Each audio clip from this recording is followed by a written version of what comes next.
11 centre 29 பூத்துகள், அது பதட்டமான பூத்துகள் இருக்கின்றது. அதற்கு உரிய பாதுகாப்பு வழங்க வேண்டும். சிசிடிவி கேமரா நியமிக்க வேண்டும். அதே போல் சிஆர்பி போலீஸ் காவலும் நியமிக்க வேண்டும் என்று இன்றைக்கு தலைமை தேர்தல் அதிகாரி அருமை சகோதரர் சத்யபிரபா சாகுவிடம் நாங்கள் மனு அளித்திருக்கின்றோம்.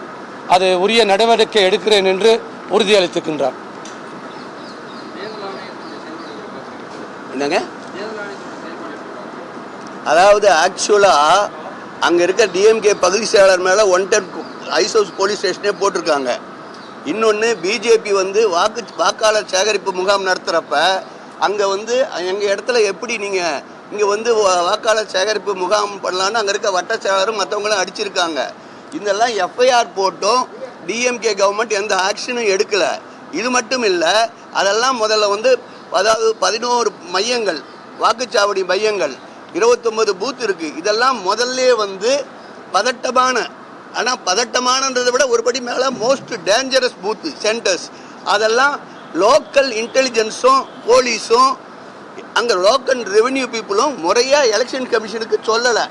ஆகையால் எலெக்ஷன் கமிஷன் அது பதட்டமான பூத்தில் இல்லைன்ற மாதிரி ரிலீஸ் பண்ணியிருக்காங்க. நாங்கள் அதை மறுபடியும் சேர்க்கணும்.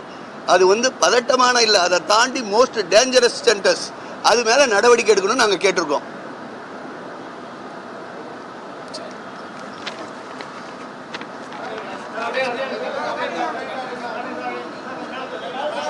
மேலே தூங்கினா நான் பறிச்சுக்கணும்.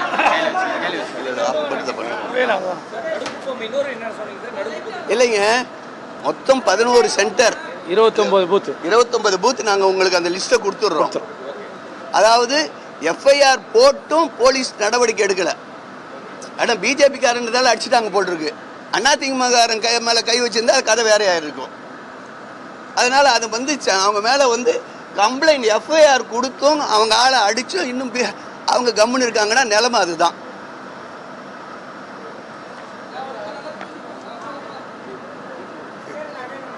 எல்லா காப்பியும் கொடுத்துட்றோம்ப்பா, எல்லா காப்பியும் கொடுத்துட்றோம் நாங்கள். அவ்வளோதானே, வண்டி வச்சு